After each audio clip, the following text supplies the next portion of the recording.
Hey there and welcome back to Rimworld.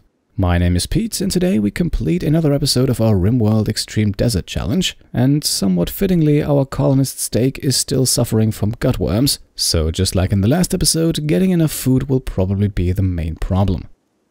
At this point I also want to say thank you for the absolute ton of name suggestions you left on the last episode. There were some very funny and creative ideas among them, both for this colony right here and the faction in general, and who knows, maybe in today's episode we will get to apply them.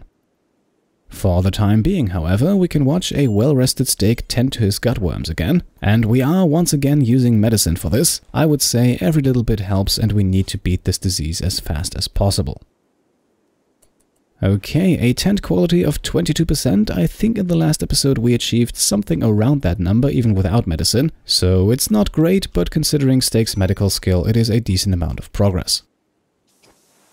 After a rice breakfast and some minor repairs, steak can now do some cleanup around the base. All of the bloodstains are understandably not really pleasing on the eye, even though this unsightly environment is only one of many things currently affecting his mood, so we might be facing another mental break here soon.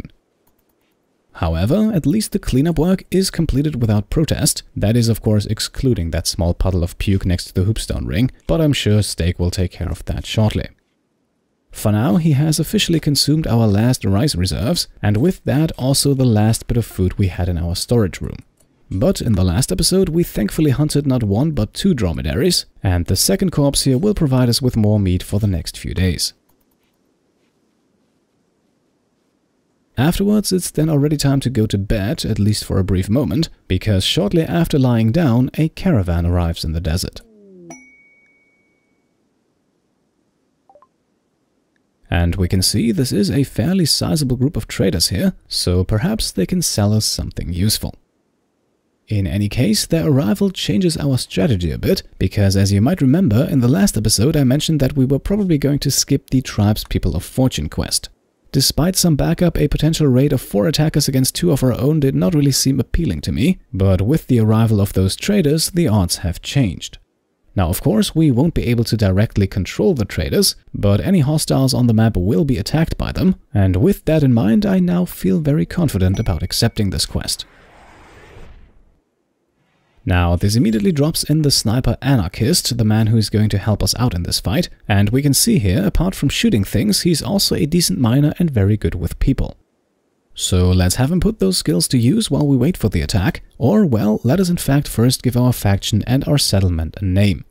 Now, like I said, you guys had some tremendous ideas last episode, and at least for the name of the settlement, so this colony right here, there was one name that was mentioned again and again, and honestly it was a name that I had on my list before posting that episode as well, so I think it would only be fitting if we go with it, so our colony is now officially named the Steakhouse. Now for the faction name, ideas were a bit more broadly spread, still there was one I really liked, and that was the name of the Stakeholders. Of course, with a bit of wordplay, that was inevitable I think, and here we are, welcome to the Steakhouse of the Stakeholders. Well done. Now back to our temporary companion anarchist, who is now going to slightly expand our storage room. With 4 enemies arriving in a few hours, there might be a decent amount of loot that we of course need to store somewhere, and let's not forget that our storage room is also neighboring on a steel vein, so the extension here will also provide us with valuable building materials. Now Steak in the meantime is only doing some cleanup and then heading back to bed. As long as he's sleeping he cannot suffer a mental break, at least as far as I know, and thankfully with the caravan now arriving we don't need to worry about colony defense. Now with that caravan arriving we can also briefly interrupt Anarchist's mining session, because with a social skill of 10 he is a much better trader compared to Steak, so while the head of our colonist is asleep, Anarchist will now do some business. Alright, and you can see it here at the top, Anarchist has a plus 15% negotiation bonus. Steak, on the other hand, I believe has a big fat 0. Now, in terms of selling, we will of course get rid of our excess equipment. For parka and pants, we can get a combined sum of roughly 150 silver. Now, of course, some food would be nice, but browsing through the list here, another item caught my eye, and I am talking about the plain leather duster here. It is nothing overly fancy, but a duster is pretty much required for prolonged survival in the desert, as even this rather affordable plain leather version already gives a healthy amount of heat insulation. It also provides a bit of armor, once again mostly against heat, so all things considered I feel like this would be a sensible purchase. The only problem is the duster costs almost 300 silver, so it looks like we will have to sell a bit more stuff. The bird and lizard skin are obvious first choices. We only have small quantities of both, and so they're mostly taking up storage space. The rest of the money will then be made by selling buffalo wool, which is, while valuable, also somewhat expendable out here in the desert. On the ice sheet, that would of course be a different story. Now, conveniently enough, despite selling a lot, we are still left with over 20 units of buffalo wool, which means another small project I have planned for today will still be possible after this trade. And with the transaction completed, we can now have Anarchist continue mining, while Steak is briefly interrupting his slumber to equip the new duster. And as you can see, that dramatically improves his temperature threshold from 30 now to 43 degrees Celsius. With the duster equipped, it is now immediately time to go back to bed for him, while Anarchist continues to help out and produces some steel. Eventually then, with Steak having a quick snack, it is time for the long-awaited raid, and as advertised, we have 4 tribespeople arrive. All of them appear to be naked and they're only equipped with melee weapons, so considering the convenient help we have stationed around the base, this should not take long. And here they come, and you can see a horde of traders is immediately greeting our attackers. At this point you can almost feel sorry for them. Still, let us see if things go the way I expect them to.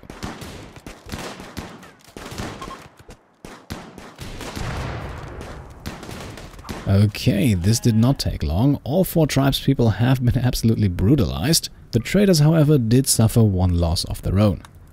Now, it appears that one of them also threw a very inconvenient Molotov cocktail, which is now causing our precious loot to go up in flames. Admittedly, there is not much of value here anyway, but considering Steak's current situation, at least the meals should be rescued at all costs. And here we are, with the raid officially fended off, the quest is considered complete, and that means the job of Anarchist is done as well, so we have now lost control of him. By the way, if you're now thinking, well, couldn't you have sent Anarchist to his death to acquire his sniper rifle? Then the answer is sadly no, because his weapon is bio-coded, meaning that only Anarchist himself can use it. Still, we receive some additional rewards here apart from only loot, namely a knee spike and a limestone small sculpture. And we can also see, while he did not shoot any enemies, Anarchist was still very busy. He dug out 150 units of steel, a healthy amount that will certainly help us in the future. Now, Steak in the meantime has rescued a few meals and the revolver. The other remains of this fight are now quickly burning to ashes.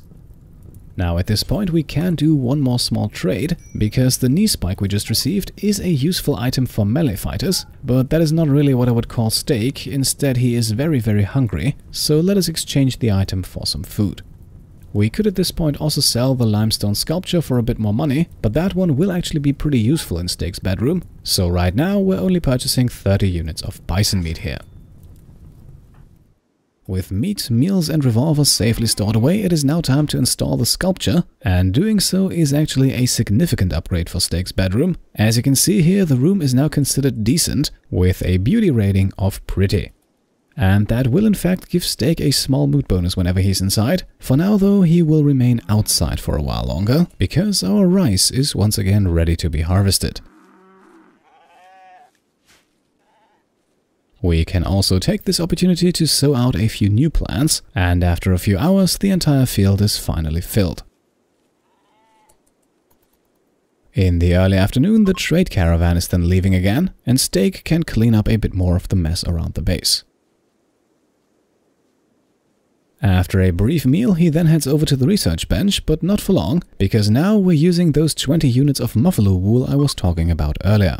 Inside of Steak's small shelter, we can put down a crafting spot, and using that crafting spot we are making ourselves a war veil.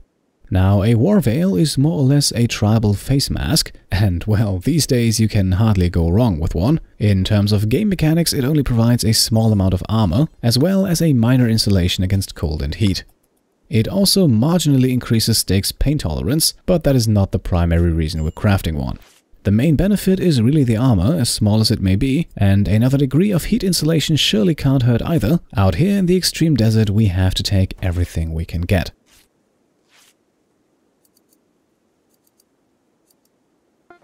And here we are, the war veil is finished. It is unsurprisingly of poor quality, but it is actually a pretty solid armor against heat, and even though that won't protect Steak from the day-to-day temperatures out here in the desert, it may potentially be useful down the line. In any case, I would consider it crafting time well spent, so let's reward our colonist with a meaty dinner and then send him off to bed.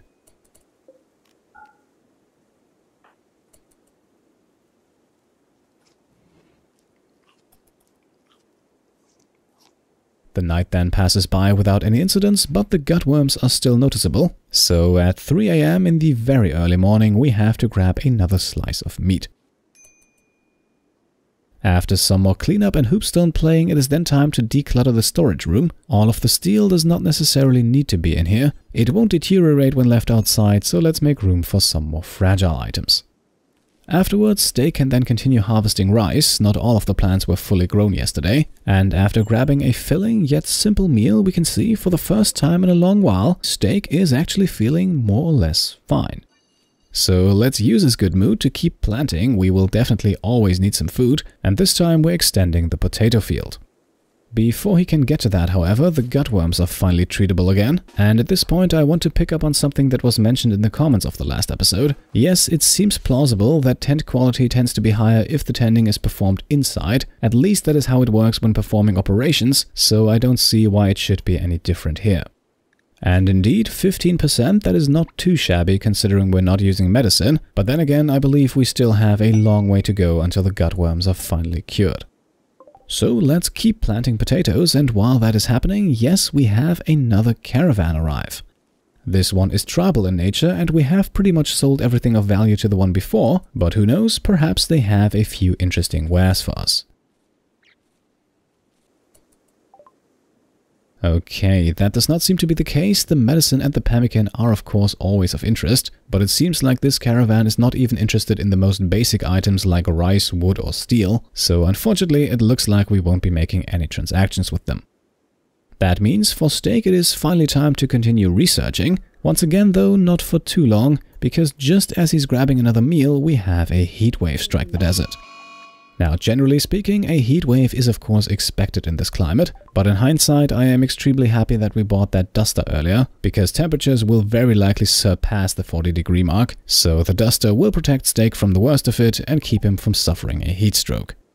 Still, depending on how much temperatures are going to rise, it might actually be wise to harvest the potatoes now. I don't think the crops are going to suffer any damage right away, but we also have two potentially hungry boom rats on the map who might decide to feed on them, and being 98% grown, the potatoes are pretty much ready for harvest anyway.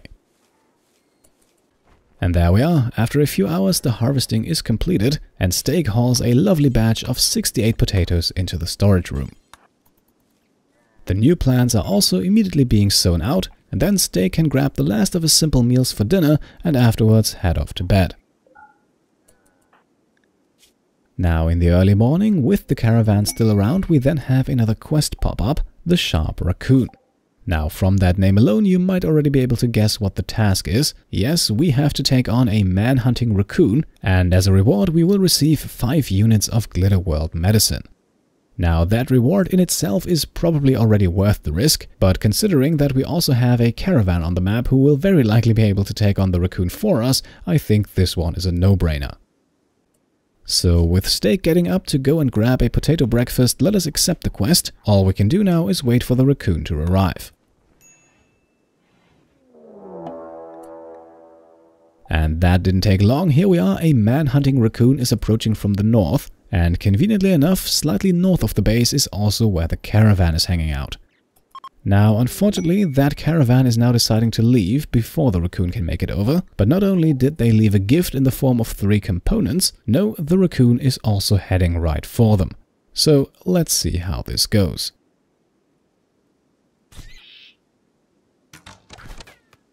Okay, so I actually believe the traders killed one of their own here. 2 quick bites from a raccoon are generally not life-threatening, so yeah, I think some of the traders here accidentally shot their companion. Well, to us that is honestly even better, because the dead trader also dropped a few units of pemmican. So we'll send Steak over to grab that while the raccoon is being pummeled to death, and that completes the quest, improves our faction relations, and gives us 5 units of Glitterworld medicine. The pemmican, the medicine, the components, the dead raccoon, and finally also the short bow are then all hauled into our storage room, and Steak can finally spend some time alone playing Hoopstone. Since rice, pemmican, and potatoes are all not going to spoil anytime soon, the meal for today is going to be raccoon, butchered fresh and then consumed immediately. Afterwards, we can see Steak do some mining, because despite Anarchist's best efforts, we still don't have quite enough steel for the last thing I have planned today. However, with 2 blocks mined out and our steel reserves over 200 units, Steak can go to bed first, and it's only a few hours later that we wake him up again for a potato snack.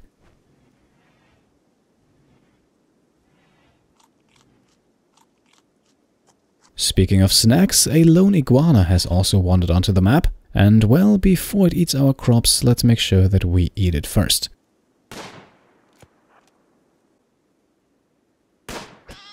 Alright, that was easy. 1 shot, 1 kill. Let's haul the corpse back to the base and give Steak a bit more rest.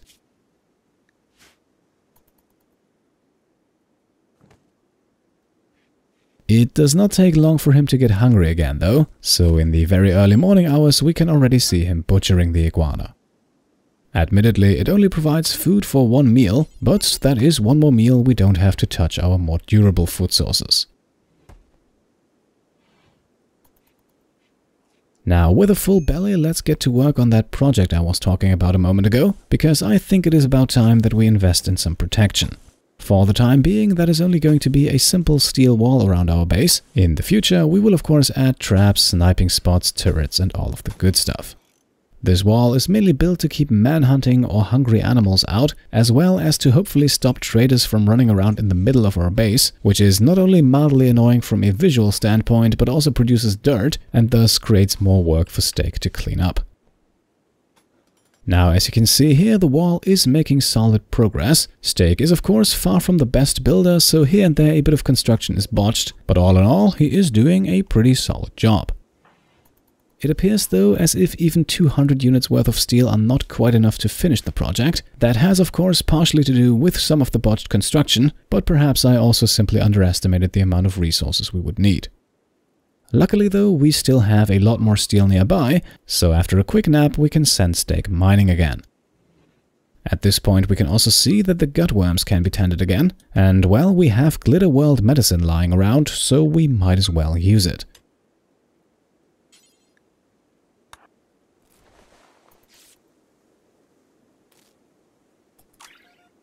Alright, a tent quality of 72%, that is probably more than the last 3 attempts combined, and it brings us a huge step closer to finally getting rid of this disease.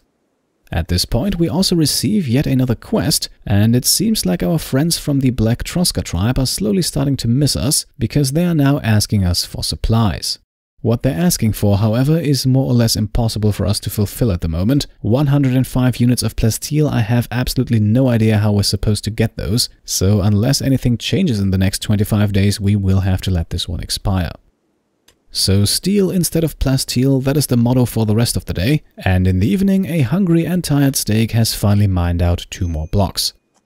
Before we continue building though, it is of course time to eat and sleep, and at night the heat wave is also disappearing again, so our situation here in the desert is looking pretty good at the moment. It is then potentially further improved by the arrival of a slaver caravan, who we will of course not be able to afford an actual slave from, but perhaps something else that's of use. Before we get to trading though, let's do some more building, and we're using the last bit of steel here to actually construct 2 steel doors. Those are a priority over the walls, because steel doors open a lot faster than stone doors, while stone walls don't have any significant disadvantage over steel walls.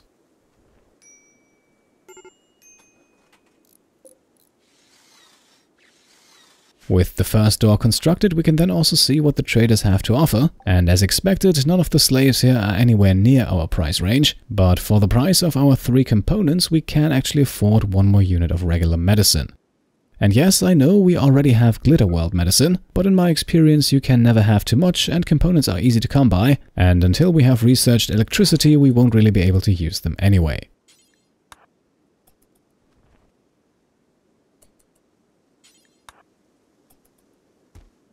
Now, with the medicine safely stored away, we can continue work on the second steel door. And with that door constructed, it is now time to acquire the building materials for the rest of the walls.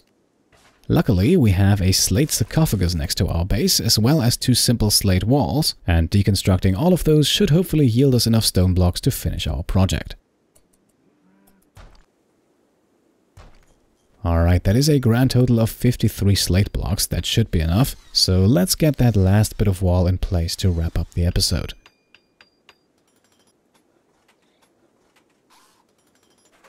And there we are, our small desert outpost is now fully surrounded by walls. That should make things a lot safer for Steak, who can now finally get some much needed rest. And with that, I would say let us make the cut in today's episode. We are making good progress at the moment, I think. Hopefully, with the continued use of Glitterworld medicine, we can finally get rid of the gutworms next time, and then we can finally focus a bit more of our attention on research, defense, and all of those good things that actually help us advance. So that's it for today. I hope you enjoyed the episode, and if you did, then I would of course be very happy if you could leave a thumbs up. If you like what I'm doing and want to support me and my channel further, then you can subscribe to help the channel grow, or maybe even pledge to the Pete Complete Patreon. Thank you all for watching, and I'll see you next time. Cheers.